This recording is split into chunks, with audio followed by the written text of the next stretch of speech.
I'm Richard Clarke. I record these talks every day as a way to deepen my inquiry. Listen each day and deepen your own practice. Welcome. I'm reviewing and commenting on the book Talks with Sri Ramana Maharshi.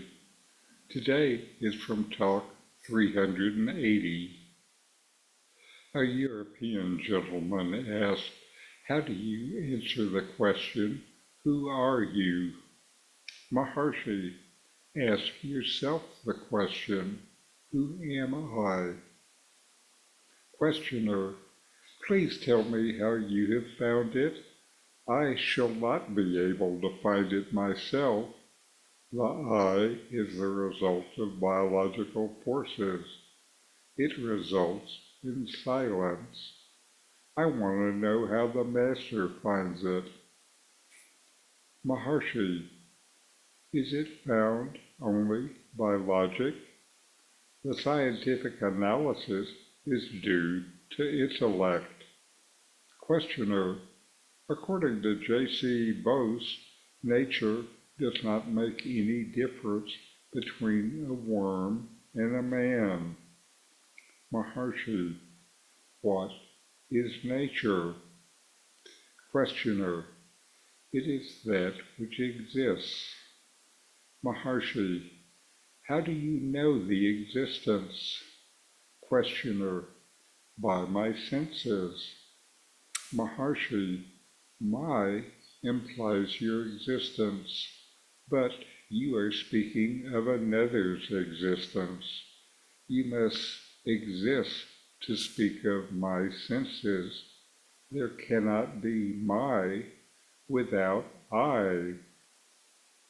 Questioner, I am a poor creature.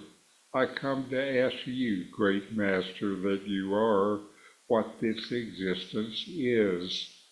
There is no special significance in the word existence. He exists, I exist, and others exist. What of that? Maharshi, the existence of anyone posited shows your own existence. Existence is your nature. Questioner, there's nothing strange in anything existing. Maharshi, how do you know its existence rather than your own existence? In this dialogue, a European gentleman engages in a conversation with Ramana Maharshi about the nature of self and existence. The questioner first asks Ramana, how do you answer the question, who are you? Ramana responds by advising the questioner to direct the inquiry inward within himself with the question, who am I? This method is central to Ramana's teachings, emphasizing self-inquiry as the path to understanding your true nature. The questioner, expressing doubt about his own ability to find the answer, seeks to know how Ramana discovered it, believing that his own understanding is limited by biological and intellectual constraints. Ramana responds by asking if such understanding is purely logical, highlighting that scientific and intellectual analysis are products of the mind and are limited to what can be conceived of by the mind. When the questioner brings up the perspective of J.C. Bose, stating that nature does not differentiate between a worm and a man, Ramana shifts the focus to the concept of nature and existence itself. The questioner defines nature as that which exists and claims to perceive it through his senses. Ramana then points out that the use of my senses inherently presupposes the existence of the I who perceives. Ramana is trying to direct the European out of his mind into the experience of himself. Ramana underscores that there cannot be a sense of possession, my, without the existence of the self, I. He gently leads the questioner to recognize that his inquiry into existence presupposes his own existence. This recognition is crucial.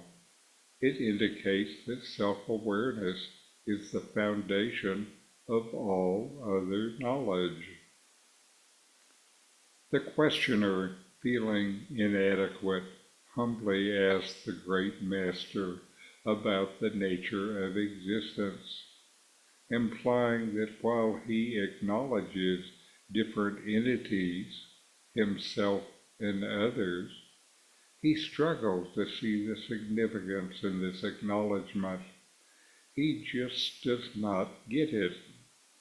Ramana responds by affirming that the acknowledgement of anyone's existence necessarily confirms the existence of the one who acknowledges, the questioner himself. He emphasizes that existence is not merely an attribute of things, but is the very nature of the self. The questioner finds nothing remarkable in the fact of existence. He misses the point entirely. Ramana then challenges the questioner to consider how he knows the existence of anything apart from his own existence. This points back to the essential teaching. Self-awareness is the primary and most intimate form of knowledge, and all external knowledge is secondary. In guided inquiry, I often ask, do you exist? How do you answer this? Do you think about it or sense it? No, you just know directly. How do you know you exist? Look and see for yourself right now. Through this dialogue, RamanaMaharshi teaches a core principle of Advaita Vedanta. The true self, Atman, is self-evident and fundamental. By persistently questioning, who am I, you can transcend intellectual analysis and directly experience the true nature of the self, yourself, pure existence, Sat, consciousness, Chit, and bliss, Ananda.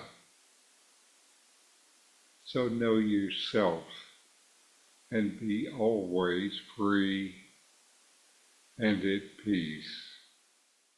The book, Who Am I with Comments, is my take on these early teachings of Ramana Maharshi. It's available on Amazon, free to Kindle subscribers. A link is in the video notes. These videos bring Ramana's teachings into your direct experience. Click subscribe to see more. Click thumbs up to like, and send questions and start a dialogue with a comment.